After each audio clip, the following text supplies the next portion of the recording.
Reclaim You. Casey is back today. Hello. Hey. Today is How are Friday. you? We're recording on a Friday, so happy Friday to Casey. Woo! Happy Friday. Happy Friday. How you doing this Friday afternoon? It's been a long week. It has. Oh, I'm tired. How are you? I'm feeling a little tired myself. I had a week of solo parenting. Oh, So on day 5, and my husband comes back tonight, so yay. woohoo. Very Yay. exciting. Yes, yes. So I'm tired too. But yeah, we were just Mhm. talking about like imperfection and how it's okay to be imperfect. Yes. Even in those times where, we might have obligations and we have things that we need to do, right? Something like this, where Recording a we show up podcast. for each other in an imperfect way, Yes. right? The Yeah. weeks are long. You get caught up in the hustle. You get caught up in the The bustle and the hustle. pressure and the performing. And I think part of this whole like reclaiming you process is acknowledging like, oh, here I am. I'm caught up in the Mm. shoulds. I'm caught up in the go, go, go, perform, perform, perform, be perfect, be on all the time. And like taking a step back and saying, wow, I have some options here. Yes. Which Friday afternoon is a really good time to have some space to figure that out, right? Yes. Oh, when no one's needing me anymore, when, Mm, the phone stops ringing, when, I leave the office or I leave my office room, mhm. I become myself, or you have the option to become yourself again. Yeah. And like what supports you to do that, to become yourself, Yes. to touch back into Yeah. yourself. Which we all know is tricky, Oh, yeah. right? We all know that's tricky. I think something that is very important to me, and it became a routine for me when I got into hospice work, was that I took a shower Ah, right when I got home. Like, where there's a will, there's a way. I will get in that shower if it is life or death. And that is what I've done every single day for years. And to the point where everybody knows, don't bother me, I'm showering. And it feels so good. I love that. Like, so good. Me time, get the funk off from the day, get the a time to just listen to the shower, like Yeah. just the water, right? Using your favorite like body wash, or if you haven't washed your hair in a couple days, because that's me, scrubbing that scalp, right? Uh-huh. So a mix of self-care, but also just like daily hygiene, right? It's like making it represent something that maybe you didn't allow it to or didn't see as a way to represent it before. Mm, Um, so that's one of mine. I love that. You have a favorite one of separating as you end your professional world? You know, after seeing clients, I like to sometimes do a little bit of shaking, like shake some of Mm. the holding of overwhelm, the holding of Mm. hard things, of other people's suffering. I like to just kind of like clear my energy, leave it here in the room. It's hard because it still kind of stays with you, right? It's not Yes. like we walk out the door and it's like, oh, the person I just saw is no longer on my mind, right? But how can you integrate you also into holding that suffering because we care so deeply about our people, love them, think about them, root for them on the weekends when we're not in contact, right? But I like to do some shaking of like, okay, a new part has to be in charge right now. Therapist part, Yes. not in charge anymore. Mom part on, Yeah. right? So even just like little things like that, I think Mm-hmm. can be supportive of just shifting and giving permission for something else to take up some space in my awareness. Even though sometimes it's hard Yeah. and I think more about my clients than what's going on in the downstairs. I don't know. It's tough. Yeah, it's a different experience that I get to hear from your life is, you know, being a mom and how your roles constantly are changing, right?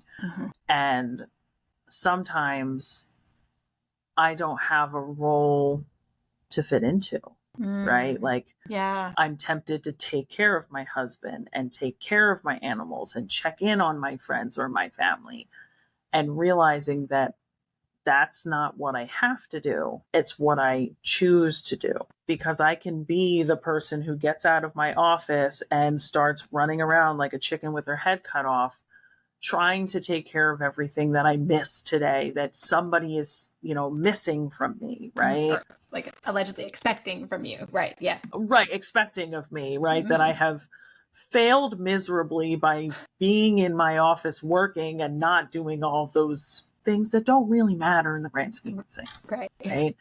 But I think, whether it's the mom role or just being a caregiver in general, right? Like, we care so much for people that I think is one of the more challenging things for me to turn off, is waiting and asking for someone to take care of me is a hard thing. Yes. Or I just need to take care of myself. Both of those are challenging, right? Because, like, what the hell does that even mean? Right. Taking care of yourself, right? Yeah. And I think it's taken me a long time, and I'm still really bad at it. Same. Like really bad. Same. Authenticity, everybody. Authenticity. All The right. struggle is It's rough out real. here sometimes. Sure is. But I think it's what is most helpful for me recently is having something particularly that I enjoy during each season. So for the summer, gardening is my thing. So tending to it, being outside, I can care for something that really gives me something in return very quickly. And that's helpful. In the fall, because I'm a fall girlie, I decorated for Halloween last week. And like we all are. And I saw that you had, and I'm like, yes, I love it. But the spooky lights and like the ambiance on the TV and a nice cup of coffee and like taking an hour to read. That's what I enjoy doing. And then in the winter time, it's baking. And then, in the springtime, it's going outside on like walks or going to places I've never been. So, for people out there who struggle with like hobbies or finding things to do, it's like trying something each season, right? And having some flexibility there might be helpful. I noticed that it's been helpful for me. Yeah. One thing you forgot to mention in the fall season is zombie babies. Zombie babies! Okay, so everyone listening is probably like, what are they talking about? What are zombie babies? And they are like, they're zombie babies. They're these little doll things at Spirit Halloween that are baby zombies. And my kids are obsessed with them. Obsessed with them. Carry them around, take care of them, bring them to every store we go to, swing with them, slide with them, the whole nine. So precious. I love it. I mean, if that doesn't give you serotonin, I don't know what does. I'll have to post a picture. Please, like, keep posting these to your feed because it made my day the other day. I couldn't tell you. I mean, I did reach out to you and tell you. It was precious. And, thinking about the sensory things of the season we're in, right? Fall. Yes. So like nostalgic smells and colors, and food and drinks and activities and, honoring those by, I don't know, like if you want to bake one. I made pumpkin apple muffins the other day because I wanted to put all the things, right? Like all of the flavors. And then, like, I don't know, getting pumpkin spice creamer because it makes you happy. Stuff like that. Like bringing things into your home that bring you a sense of peace or groundedness or joy and using them. Are you a candle burner? I am a candle burner. Yes. Yes. That is one. Every night. It is. Yes. It's just like It does Mm. something to me. The scent, what it brings back, right? It's just like I can breathe a little bit more easily.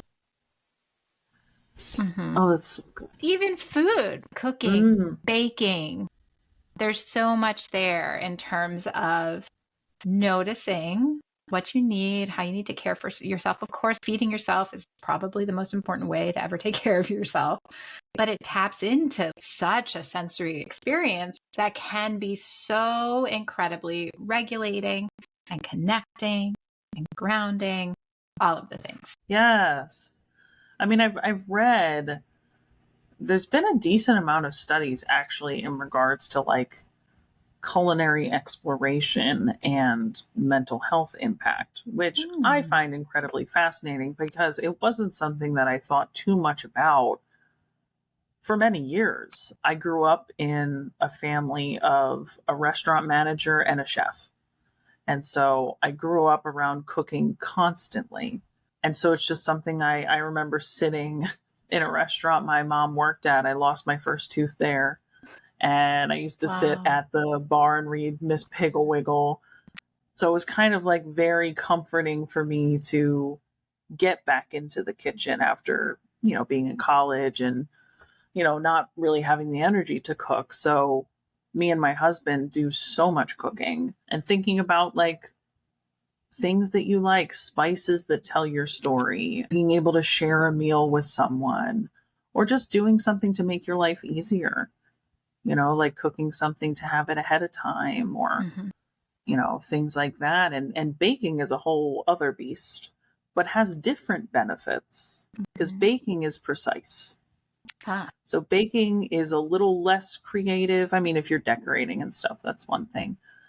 But being able to do something that is very precise and particular, I think can strengthen a big part of our brain that is being mindful of measurements and putting things together and following a list. That I could see it as like a healthy form of dissociation at times, Hmm. right? Yeah. And then sometimes being mindful. So it could be like a double service right there in a Yeah. way, Weaving in and out. in and out. Yeah, it's And then you it's have your direct, favorite it's stuff to cook. precise, right? Like it's you Yeah. follow the recipe, you do the thing, there's containment there. Yes. Hmm. Hmm. And, like that also includes you don't have to make it from scratch either. Hmm. Like doing a box mix is fine. Doing like, I don't know, It's like me. frozen meals where you like, or HelloFresh or those types of, things that is still cooking, that is still exploring with your hands and with your senses and realizing that there's a spectrum of cooking and a spectrum of baking and a spectrum of gardening and a spectrum of, many different hobbies. Hmm. And I think releasing yourself from the perfectionism of what these things have to look like, your self care, your taking care of yourself, that you can get so wrapped up in it that you don't do anything. And then who's that helping? Right. Nobody. Hmm. Hmm. And I'm sure we've all done it once or twice or 7 times. I don't know. Oh, sure. Oh, sure. Of course. And it's like, it's this interesting balance, right? Self care, of course, it's necessary. We all know this. And acknowledging like what you're needing to self care about. I don't know if that makes sense, but you're lonely and you're feeling isolated, right? Maybe the need is connection, solid connection. So being able to take care of yourself through that avenue and not just like going to take a bubble bath by yourself, because maybe that's not going to work. you know, Right. that's not hitting the need. That's a really good point. And I think, it makes me think of a quick trick for people to try if they're struggling with that because society, social media, diet culture can tell us like what we need, right? You need to do this and like this is the thing to do. And like it's not always. But it also means that you're getting to know yourself in that way. You're trusting Mm-hmm. your intuition. You're building that relationship with yourself, which you heard in all the other episodes is continually getting lost from all of these things that have impacted our lives. Yeah. I ask my clients to ask themselves 3 questions. How do you feel emotionally? How do you feel in your body? and what would feel good to take care of all of those. So it's very individualized. You might feel sad, but in your body, you feel mellow. So like maybe you just need to embody that sad and like watch a sad show and feel that. Feel Right? it. Move with the feeling. With it, embody it, right. But there might be that you're sad and you feel, like the urge to isolate. Maybe that's an invitation to reach out to somebody. Mm-hmm. That maybe you need that connection. Yeah. Or, there's multiple ways to look at that. You might just feel really freaking fantastic. Mm-hmm. And maybe you want to share that with somebody. Yeah. You want to pay it forward. So those 3 questions, write them down, put them in a notebook, put them in your phone. I think it's a good thing to do a couple times a day even. Same again, in case it was missed. How am I feeling emotionally, number 1? Number 2, how am I feeling in my body? And number 3, what would feel good to take care of those 2 things? It can be something small, it could be something big, it can be something in between. Yeah. I think it's a reminder for both of us to ask ourselves those questions. That's the truth. That's the truth. Right? Darn it. We got exposed, slide Sarah. into the weekend. Oh, just kidding. No, it's a good reminder. And when self-care isn't accessible, right? Thinking of myself, not to make it all about me, but thinking about myself. Make it about you. Sometimes all I want to do is go to Target. Yes. And walk the aisles by myself. Maybe engage in some impulsivity. Maybe I feel like giggling. I don't know, whatever. But I can't do that all the time, right? Like maybe I want to read a book. That's not a therapy book. Maybe I want to, have some alone time. And it's not accessible on weeks like this week when I was, solo parenting all week. Right. It just wasn't accessible. So that acknowledgement of like, my cup is getting very full. I'm not going to ignore that my cup is almost overflowing. I'm going to address this in little ways throughout the week so I don't overflow, right? And now that the weekend is here and I have my husband's home, my priority is now like, okay, how can I take care of myself to best take care of myself first and then to take care of the people that I am, responsible for and that I love and care about. Yes. That is something that's so important to touch on. And I'm glad you shared that because there are, thinking about some of this stuff, depending on what it is, right? Some of it is just regular hygiene, regular like doing of life. And then some of it is extra. Yeah. But recognizing that those 2 things can still feel like a luxury in some circumstances in your life. And that's really needs to be validated. That if we are feeling really depressed, taking a shower every day might not be the self-care that you need. And it might not be the self-care that you can do. Right. If you don't have the resources to do certain things, I want to give a lot of compassion to that because it doesn't mean you're doing it wrong. It actually means that you're honoring where you're at in your life and being flexible and doing something that serves you. Yeah. And that's why this self-care, that it's gotten so mainstream can bring a lot of shame to people because there is only these few ways to do it. When in reality, I tell my clients, if you're showering every other day and you're brushing your teeth once a week, like that's fantastic. You just have to be really kind to yourself. And, I can't imagine even doing those little things of self-care this week if I was you. That sounds really hard. So think about how much strength it takes to do that too. Yeah. That's a lot. That's so important.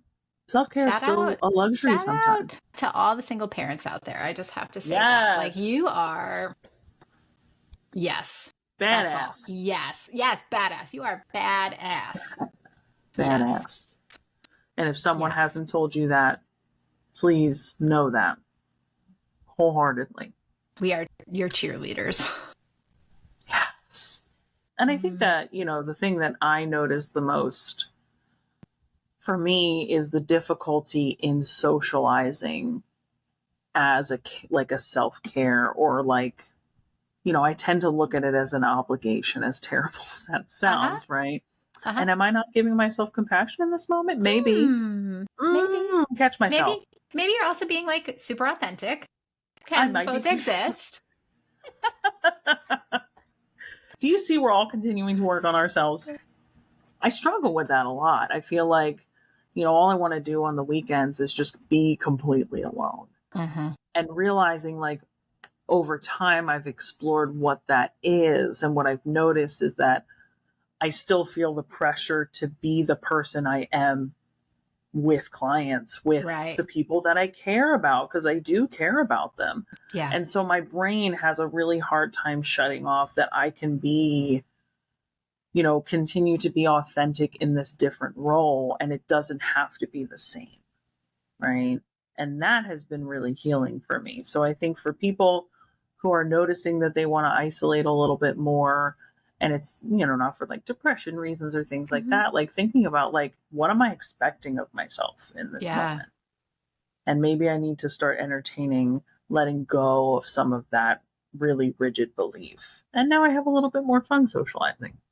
Love that. So really, I think it is that, maybe not the glamorous self-care, right? That Instagram or TikTok. I'm not on TikTok, so I don't really know, right? All of these places share, but these like ways to like boring self-care, right? Things that are just going to bring you into a little bit closer zone of some sort of like ease or spaciousness feels just probably the most important. Sometimes you're going to be able to do the big stuff, right? And life is just lifey. You're often maybe not going to be able to, despite wanting to, right? Intentions are always wonderful. And what are the little things that you can do?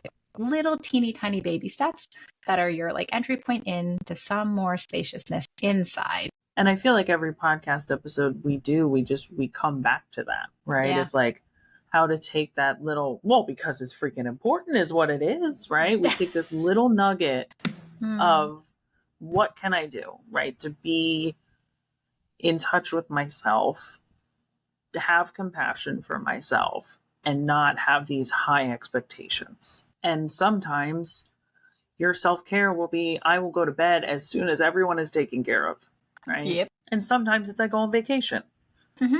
And whatever's in between is totally okay and fine. As long as it feels good to you. I always ask my clients, does it feel good? Or is it something you feel like you should be doing? Be aware of that. If it feels good and it feels authentic, then that's right. That's correct. For you and your body. Yes. Exactly. So we're going to do that this weekend. We are. We're going to reclaim that shit. We're going to reclaim it. We're going to come back to ourselves. We're going to be compassionate, and we'll report back and see how it went. Flaws and all. You'll get a report back. You will. It feels like an important conversation. Self-care is so important, right? Acknowledging that you have needs, addressing them in all these different ways, whether it's baking or going for walks or smelling a candle, meeting with a friend, choosing to be by yourself. You Taking get to decide. A nap. Yeah. I might do that tonight. That sounds good. Well, I hope you have a wonderful weekend with all of the extra help you're going to feel like you have tonight. Thank you. Right? And just do something kind for you. Yes, I think I will. It might just be like playing with the zombie babies, but that's still fun. That sounds fantastic. I'll send you a picture. I love it. Please do. Like, I'm waiting for it. It's going to be so good. All right, everyone. That's what we have for today. We hope that it was helpful or supportive. Authentic. We're rooting for you. Yeah, we're all in it. We're all doing it. Okay. Yeah. We will be back next week with Abby for another episode. So we will talk to you then.